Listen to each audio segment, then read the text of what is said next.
আপনারা কিন্তু অনেকেই আসলে পত্রপত্রিকার পাতায় চোখ বুলিয়ে দিনটি শুরু করতে পছন্দ করেন। তাতে একটি উপকার হয়, সেটি হচ্ছে সারাদিনের জন্য কিন্তু আপনি আপডেটেড থাকতে পারেন। তো আমরা একটু দেখে নেব আমাদের হাতে যেই জাতীয় দৈনিকগুলো আছে, সেই জাতীয় দৈনিকগুলোর প্রথম পাতায় কোন বিষয়গুলোর শিরোনাম আকারে স্থান পেয়েছে। তাতে আসলে আমরা বুঝতে পারবো সারাদিনের প্রধান বা গতকালকে যেই বিষয়গুলো মূল দৃষ্টি আকর্ষণ করেছে সেই বিষয়গুলো। প্রথমেই আমাদের হাতে আছে প্রথম আলো।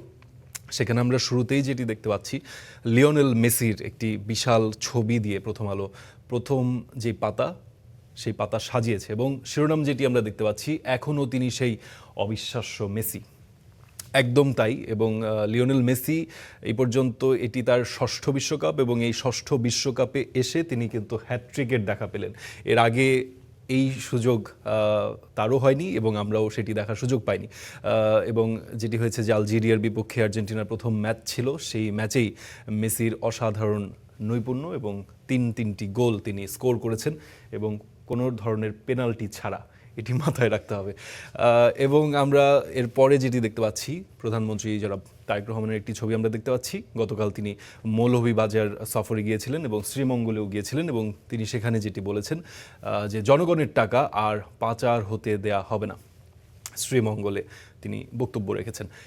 HRW এর উদ্বেগ, মুসলিম বাঙালিদের জোর করে বাংলাদেশে ঠেলে পাঠাচ্ছে ভারত। হিউম্যান রাইটস ওয়াচ, সারা বিশ্বে নন্দিত একটি সংস্থা, তারা এটি বলেছে যে মুসলিম বাংলাদেশিদের জোর করে বাংলাদেশে পাঠানো হচ্ছে এবং ভারত তাদেরকে পাঠাচ্ছে। বিশ্বকাপ নিয়ে আরও বেশ কিছু প্রতিবেদন আমরা দেখতে পাচ্ছি, কলাম দেখতে পাচ্ছি। সেখানে বাংলাদেশের ক্যাপ্টেন, ফুটবলের ক্যাপ্টেন জামাল ভুঁইয়া, তার একটি কলাম দেখতে পাচ্ছি। সেখানে যেটি হেডলাইন, মেসি হ্যাট্রিক করবেন কল্পনাও করিনি। আসলে এই বয়সে এসে, শেষ বিশ্বকাপে এসে, যেটিকে বলা হচ্ছে দ্য লাস্ট ড্যান্স, সেখানে এসে এ ধরনের পারফরমেন্স আসলে একটু কল্পনাতীতই বলা যায়। এবং আমরা দেখেছি যে তাকে যার সাথে তুলনা করা হয়, ক্রিস্টিয়ানো রোনালদো, তিনিও কিন্তু তার প্রথম ম্যাচ খেলে ফেলেছেন এবং সেখানে তাকে বেশ নিষ্প্রভই আমরা দেখতে পেয়েছি। এমবাপ্পে বাজালেন ডাকাতিয়া বাঁশি। এদিকে ফ্রান্সের যিনি সুপারস্টার কিলিয়ান এমবাপ্পে, তিনি কিন্তু তার নিজের রঙেই ছিলেন। তিনি জোড়া গোল করে ফ্রান্সকে জিতিয়েছেন। এরপর যদি অন্য প্রসঙ্গে আমরা দেখি, সাতকানিয়ায় বন কেটে সড়ক, চট্টগ্রামে এই ঘটনা এবং এটি নিয়ে একটি প্রতিবেদন। আরও 4 শিশুর মৃত্যু, হামের সংক্রমণ ও মৃত্যু থামছে না। দর্শক, আপনারা নিশ্চয়ই জানেন এই হাম কে কেন্দ্র করে বাংলাদেশ কিন্তু এক ধরনের জাতীয় সংকটের মধ্যে পড়ে গিয়েছে গত কয়েক মাস যাবৎ। এখনও প্রতিদিনই এ ধরনের মৃত্যু সংবাদ, শিশুদের মৃত্যু সংবাদ, যেটি আসলে বেশ কঠিন, এই বিষয়টি এখনও আমাদের ভোগাচ্ছে এবং সেটি নিয়ে এই প্রতিবেদনটি। আরেকটি প্রতিবেদন আমরা দেখতে পাচ্ছি, গরম বাড়লেই গ্রামে বাড়তি লোডশেডিং, বিদ্যুৎ পরিস্থিতি নিয়ে এই প্রতিবেদনটি। আমরা আমাদের পরবর্তী পত্রিকাটিতে চলে যেতে চাই। সমকাল আমাদের হাতে আছে। সমকালে আমরা যেটি দেখতে পাচ্ছি, যথারীতি লিওনেল মেসির একটি ছবি আমরা দেখতে পাচ্ছি এবং শিরোনাম আমরা যেটি দেখতে পাচ্ছি, অর্থাভাবে জন্ম নিয়ন্ত্রণ সামগ্রীর সরবরাহ 78% কমেছে। এছাড়া আছে সীমার মাঝে অসীম মেসি, অমরত্বের মুকুটে হ্যাটট্রিকের পালক। মেসিময় আসলে প্রথম পৃষ্ঠা সমকালের, এবং সমকালের প্রথম পৃষ্ঠায় খুব বেশি প্রসঙ্গ আসেনি। এমবাপ্পের পায়ে জাদু, মুখে বাঁশির সুর, যেটি আমরা প্রথম আলোতেও দেখছিলাম। এই বিষয়গুলোই আমরা পরবর্তী পত্রিকায় চলে যেতে চাই। যুগান্তর আমাদের হাতে রয়েছে পরে এবং সেখানে আমরা যেটি শিরোনাম দেখতে পাচ্ছি, নীরব মহামারী, অনলাইন জুয়া পর্ব 1। তাদের নিশ্চয়ই ধারাবাহিক প্রতিবেদনের প্রথম পর্ব এটি। এবং অনলাইন জুয়া, যেটি আপনারা নিশ্চয়ই জানেন, এখন সারা দেশের প্রত্যেকটি কোণায় এই অনলাইন জুয়ার যে প্রভাব, সেটি কিন্তু একটি মারাত্মক আকার ধারণ করেছে এবং সারা বছরব্যাপী কিন্তু বিভিন্ন লিগ, ক্রিকেট, ফুটবল, এগুলো চলতেই থাকে এবং অনলাইন জুয়ায় যারা মেতে থাকেন তারা কিন্তু আসলে এই বিষয়টির এক ধরনের নেশার পর্যায়ে চলে গেছে এবং সেখানে যেটি শিরোনাম এসছে, নেপথ্যে দেশি বিদেশি চক্র। এরপর খসড়া চার্জশিট অ্যাটর্নি জেনারেলের কার্যালয়, রিজার্ভ চুরির অভিযোগপত্রে 64 ব্যক্তি প্রতিষ্ঠান, শিশু আয়াত হত্যায় আবিরের মৃত্যুদণ্ড। হ্যাট্রিকে শুরু মেসির শেষ নৃত্য, ফুটবলের পাঠশালায় আদর্শ শিক্ষক মেসি। মেসির প্রশংসায় আসলে পত্রিকাগুলো সরব। আজকের প্রথম পৃষ্ঠায় আমরা যেটি দেখতে পাচ্ছি, এবং কেন নয়, শেষ বিশ্বকাপে ৩৯ বছর বয়সে এসে তিনি প্রথম ম্যাচে যেই অসাধারণ নৈপুণ্য দেখিয়েছেন, সারা বিশ্বই আসলে সেই প্রশংসায় মশগুল।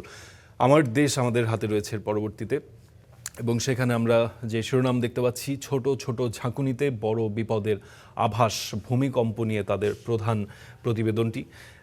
গত কয়েকদিন আগেও আমরা ছোট ছোট কিছু ভূমিকম্প আমরা অনুভব করেছি, এবং এটিও নতুন নয়, তার আগেও কিছুদিন আগেও আমরা বেশ কয়েকটি ভূমিকম্প পর পর দেখেছি, এবং এটি নিয়েই আসলে এক ধরনের দুশ্চিন্তা এখন সবার মাঝেই, এই উদ্বেগ উৎকণ্ঠা সেটি কিন্তু বাড়ছে। এবং প্রধানমন্ত্রী তারেক রহমানও কিন্তু ক্ষমতায় আসার পরপরই এক ধরনের নির্দেশনা দেন ভলেন্টিয়ার্স প্রস্তুত করার জন্য। সে বিষয়ে সরকারের নিশ্চয়ই পরিকল্পনা রয়েছে, এবং আমাদেরও আমাদের জায়গা থেকে অনুরোধ থাকবে যেন আমরাও প্রস্তুত থাকি, এবং সরকারের তরফ থেকেও কিছু প্রস্তুতি রাখা হয়। স্থলভাগে তেল গ্যাস অনুসন্ধানে দরপত্র আহ্বান করবে সরকার। এবং একই সাথে আমরা একটি ছবিও দেখতে পাচ্ছি, গতকাল প্রধানমন্ত্রী তারেক রহমানের যে সফর, তিনি মৌলভীবাজারে ফ্যামিলি কার্ড বিতরণ তিনি উদ্বোধন করেছেন, সেটির একটি ছবি আমরা দেখতে পাচ্ছি। এবং এর বিষয়ে যে প্রতিবেদনটি রয়েছে সেটি হচ্ছে, শ্রীমঙ্গলের প্রধানমন্ত্রী, জনগণের টাকা আর বিদেশে পাচার হতে দেয়া হবে না। সংসদের স্বরাষ্ট্রমন্ত্রী যেটি বলেছেন যে ভারত সীমান্তে কাঁটাতারের বেড়া নির্মাণের পরিকল্পনা রয়েছে।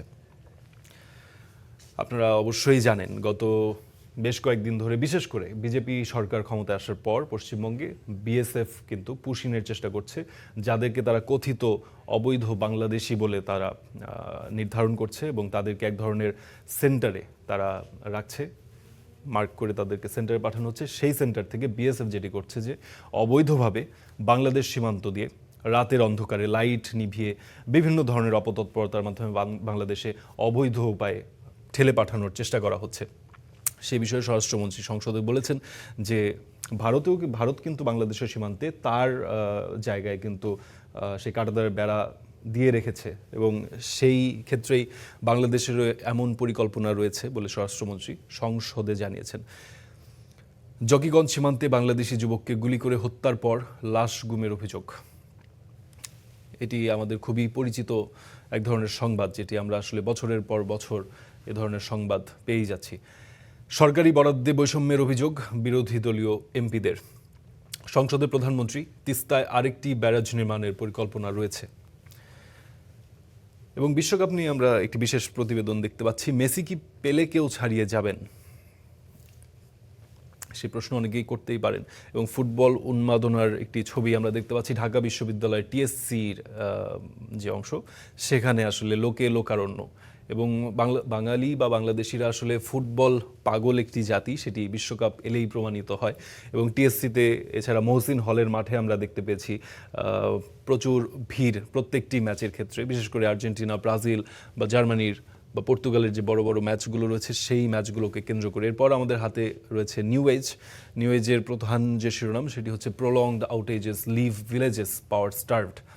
বিদ্যুৎ এবং লোডশেডিংয়ের যে পরিস্থিতি, এবং বিশেষ করে গ্রাম অঞ্চলে, রুরাল বাংলাদেশ যেটি, সেখানে আসলে এই পাওয়ার স্টার্ভ বলা হচ্ছে যেটিকে, যে লোডশেডিং এবং বিদ্যুতের যে ঘাটতি, তাতে গ্রামগুলো কিভাবে এফেক্টেড হচ্ছে সেই বিষয়ে একটি প্রতিবেদন। Iranian tankers pass through US blocked zone. Iran এবং যুক্তরাষ্ট্রের মধ্যে এক ধরনের চুক্তি হয়েছে, এবং যুদ্ধবিরতির চুক্তি, এবং এই যুদ্ধবিরতির চুক্তির পর ইরানিয়ান ট্যাঙ্কার প্রথম মার্কিন যুক্তরাষ্ট্র হরমুজ প্রণালীতে যে ব্লকেট দিয়ে রেখেছিল, সেই ব্লকেট কিন্তু তারা পার হতে পেরেছে, এবং সেটি এক ধরনের সমঝোতার মাধ্যমেই সম্ভব হয়েছে। এবং গতকাল কিন্তু সেই চুক্তির একটি খসড়া, একটি বেশ সুনামধন্য, সারা বিশ্বে সুনামধন্য একটি গণমাধ্যম, সেখানে এক ধরনের লিকড সেই চুক্তির খসড়াটি প্রকাশ পেয়েছে। সেখানে কিন্তু বেশ কিছু জিনিস উঠে এসছে যে চুক্তিতে আসলে কী ধরনের বিষয়গুলো ছিল, সেটি বলা হচ্ছে যে leaked deal text shows Iran pledges no bomb. Iran যেটি চেয়েছে যে কোনো বম্বিং যুক্তরাষ্ট্রের পক্ষ থেকে তারা চায় না, কোনো বম্বিং যেন না হোক সেটি তারা চায়। এবং ইউএস যেটি প্রমিস করেছে, অর্থাৎ যুক্তরাষ্ট্র যেটি প্রমিস করেছে, US promises sanctions relief 300 billion financing. Sanctions যেটি দেওয়া আছে ইরানের ওপর যুক্তরাষ্ট্রের, সেটি তারা আসলে উঠিয়ে নেবে, এ ধরনের একটি প্রতিশ্রুতি যুক্তরাষ্ট্রের পক্ষ থেকে দেওয়া হয়েছে। India forcibly expels ethnic Bengalis to Bangladesh, HRW। Human Rights Watch যেটি বলেছে যে ভারত অবৈধ বাংলাদেশিদেরকে বা মুসলিম বাংলাদেশি যাদেরকে বলছে তাদেরকে ঠেলে অবৈধভাবে বাংলাদেশে পাঠাচ্ছে। Man jailed for life in CTG child rape case, যেটি আমরা দেখলাম। অন্য পত্রিকাতেও এই জিনিসটি এসেছে যে যাবজ্জীবন কারাদণ্ড, শিশু ধর্ষণ এবং হত্যার যে বিষয়টি। এবং মেসির একটি ছবি আমরা দেখতে পাচ্ছি প্রথম পেজে। Messi reaffirms enduring importance with hat trick. Messi যে তার যে গুরুত্ব, সেই গুরুত্ব আবারও প্রমাণ করেছেন, সেটি করেছেন হ্যাট্রিকের মাধ্যমে বিশ্বকাপের প্রথম ম্যাচে। নিউ এজে আমরা এই বিষয়গুলো দেখতে পেলাম। এরপর আমাদের হাতে যেটি রয়েছে কালের কণ্ঠ। কালের কণ্ঠে যথারীতি লিওনেল মেসির বিশাল একটি ছবি দিয়ে তারা শুরু করেছে এবং প্রধান শিরোনামটি যদি আমরা দেখি, মৌলভীবাজারের প্রধানমন্ত্রী, উন্নয়ন অব্যাহত রাখতে ষড়যন্ত্রকারীদের রুখতে হবে। রিজার্ভ চুরিতে 64 ব্যক্তি প্রতিষ্ঠান এবং কারা কারা সেই তালিকায় রয়েছেন কিছু ছবি আমরা দেখতে পাচ্ছি এবং চার্জশিটের খসড়া চূড়ান্ত হয়েছে, সেটি আমরা দেখেছি অন্য পত্রিকাতেও। ডিজিটাল আসক্তিতে ধ্বংসের মুখে শিক্ষার্থী, এটি এক ধরনের বিশেষ প্রতিবেদন তারা করেছে কালের কণ্ঠ। এবং ডিজিটাল আসক্তিতে শিশু কিশোরদের সুরক্ষায় কী ধরনের সমস্যা হচ্ছে সেই বিষয়ে এই প্রতিবেদনটি। এক্সপার্টদের ওপিনিয়ন বা অভিমত এসছে এখানে। এবং সংসদে স্বরাষ্ট্রমন্ত্রী, মানবাধিকারের সুস্পষ্ট লঙ্ঘন, সীমান্ত হত্যা, কারাগারে। আচ্ছা, এটি আমরা সংখ্যাটি দেখতে পাচ্ছি না, গুণ বেশি। জি, আমরা ছেড়ে আমরা এটি আসলে শেষ করে ফেলবো, আর দুই একটি হয়তো শিরোনাম আমরা দেখতে পাবো। ইউপি নির্বাচনের তোড়জোড়, স্থানীয় সরকার নির্বাচন খুব ঘনিয়ে আসছে, আপনারা জানেন সে বিষয়ে এই প্রতিবেদন। এবং জ্বালানি তেল কিনতে সিঙ্গাপুর যাচ্ছেন মন্ত্রী, জ্বালানি মন্ত্রী ইকবাল হাসান মাহমুদ, তার ছবি এসছে এবং সিঙ্গাপুর যাচ্ছেন বলে এ ধরনের একটি খবর। আরেকটি আমরা দেখতে পাচ্ছি যেটি ইরানের রাষ্ট্রদূতের সঙ্গে বৈঠক, বাংলাদেশে বিশ্বমানের হাসপাতাল চালুর প্রস্তাব জামায়াত আমিরের। এই বিষয়গুলো আমরা দেখতে পাচ্ছি। আমরা আমাদের জাতীয় যে দৈনিকগুলো রয়েছে দর্শক, সেখানে আমরা যেটি দেখতে পেলাম, কাল প্রধানমন্ত্রী তারেক রহমান মৌলভীবাজার এবং শ্রীমঙ্গল সফরে গিয়েছেন এবং সেখানে ফ্যামিলি কার্ড উদ্বোধন করেছেন, সে বিষয়টি গুরুত্ব পেয়েছে। এবং লিওনেল মেসির যে হ্যাট্রিক, সেটি আসলে প্রত্যেকটি পত্রিকাতে স্থান পেয়েছে দেখলাম। এছাড়াও সংসদে স্বরাষ্ট্রমন্ত্রী যেটি বলেছেন যে বাংলাদেশও আসলে ভারত এবং মায়ানমার সীমান্তে কাঁটাতার দিতে চায়। এই বিষয়গুলো আজকের যেই সংবাদ শিরোনাম তার মধ্যে উল্লেখযোগ্য।